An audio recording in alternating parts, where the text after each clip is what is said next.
Hey Ecofictologists, welcome back to my channel. My name is Lovis, and this week I am super excited to be reviewing After the Dragons by Cynthia Zhang, which came out this year. It's an eco-fantasy novel published by Stelliform Press, who I've spoken about before because they published The Impossible Resurrection of Grief by Octavia Cade. They tweeted about the possibility of getting early access to After the Dragons, and I of course immediately said, yes please, I need to read this book.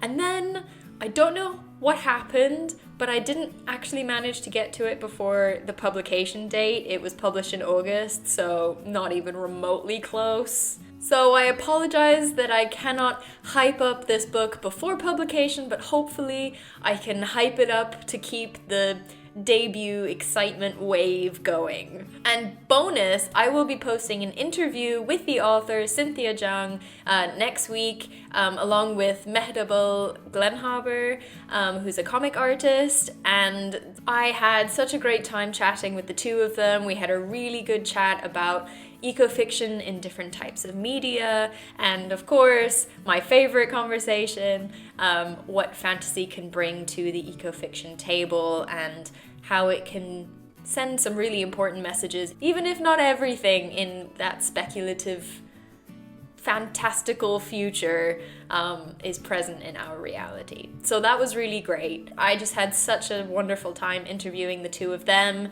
and that will be coming out next week. So that you have a little bit of context for that interview, I'm just gonna dive right into the review of After the Dragons.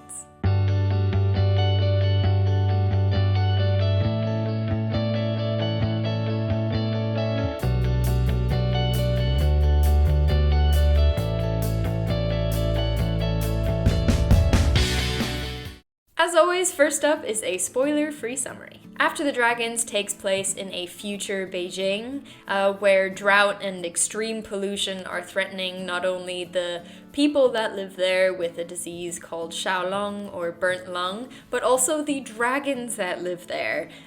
Dragons that love rain and aquatic ecosystems, and they're really struggling under these dry and polluted conditions. The story follows two characters. One of them is Kai. He's a college student, and he spends most of his time looking for stray dragons and bringing them home to his little flat where he's set up like a rescue station, and he tends to them and he brings them back to health. These environmental conditions are no good for dragons, and so he finds them in the same kind of condition that we would find stray cats and dogs. Severely dehydrated, sometimes injured, sometimes sick, and of course, often very wary of humans. Humans in this future Beijing have taken to fighting dragons in rings, like some people might fight dogs or cockerels, and so Kai has some thoughts about that. The other character, Eli, is a biracial American who has come to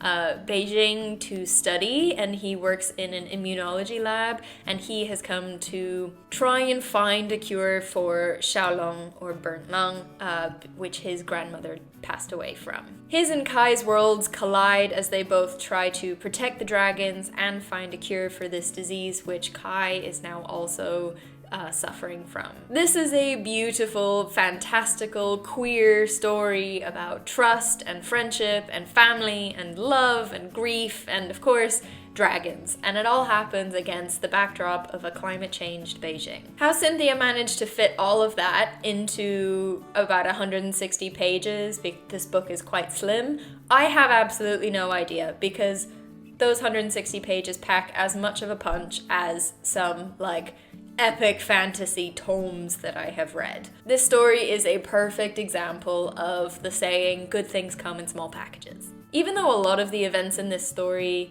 are sad, it still warmed me up inside to read it. Sometimes the speculative stories that we read about climate change, they seem so big and wide-reaching that they can be overwhelming, and often many of them are dystopian, and so it's depressing and scary. And we think, well, how could we possibly do anything about this, little old me? And then something like this, some story like this comes along, which is about just two people who have to survive in this changed world and who are just trying to do some good along the way in their local community.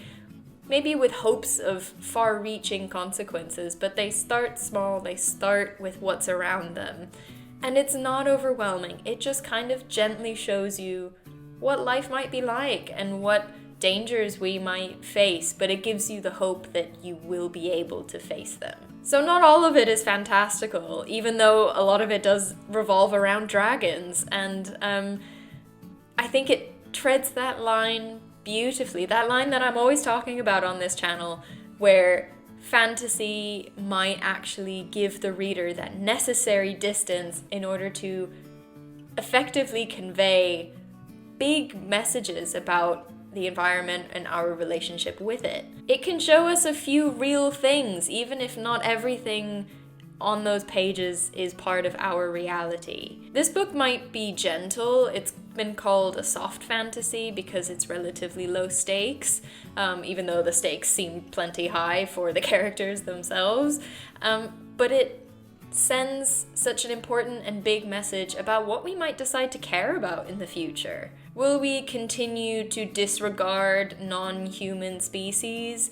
In this case, you keep dragons as an exotic pet, and then when water shortages make your bills go up and make you reprioritize, you dump them on the streets to die of starvation or dehydration, or to be picked up and forced to fight in a fighting ring. Will we continue to pretend like the climate isn't changing around us and that we are not the cause, even though people around us are dying of a lung disease from our pollution and they don't have enough water to keep themselves hydrated and healthy because of the droughts due to climate change? Or do we do what we can and use the resources we have and collaborate with each other to find solutions? Cynthia Zhang used really intimate, emotional storytelling to send these messages, to kind of slip them to the reader, while also giving them the escape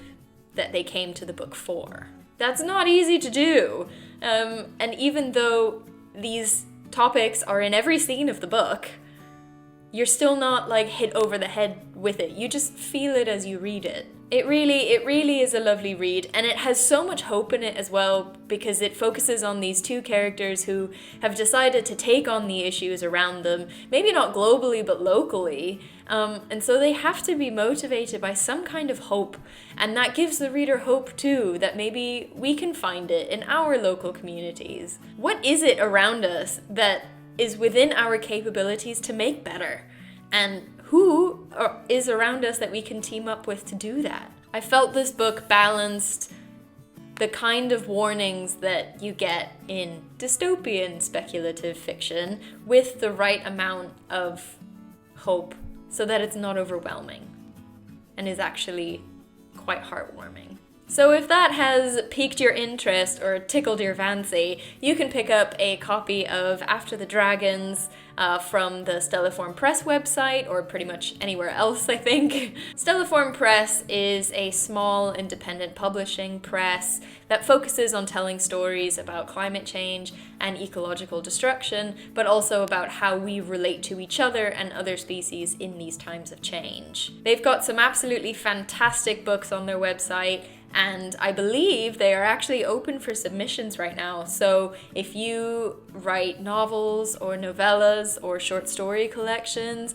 and you think what you've written fits into those categories, then maybe go check them out. And I think that's all from me. So I hope you've enjoyed this review of After the Dragons by Cynthia Zhang.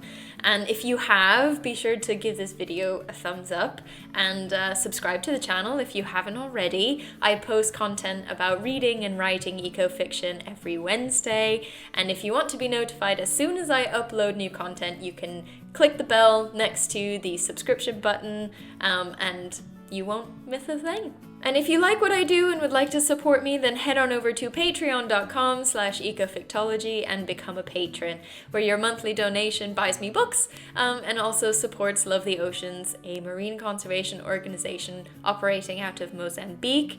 And as of last month, the generosity of my patrons has donated £200 to that cause, which warms my heart so much, and so a giant thank you to all of my patrons. If you want to find some community around your ecofiction reading or writing or publishing or whatever you do, then join us in our Rewilding Our Stories Discord server. We have so many great conversations happening at the moment, and we have just started reading Appleseed by Matt Bell for our book club read, so there's still time to jump in to that. We've literally just started. The invite link is in the description below, and we would love to see you there. Also, the Facebook group is available to you if that is your preferred platform. The link to that is also down below, and I'm always happy to receive comments and questions there. Okay, I think that's all from me, so happy reading, and I will see you next week, Ecofictologists.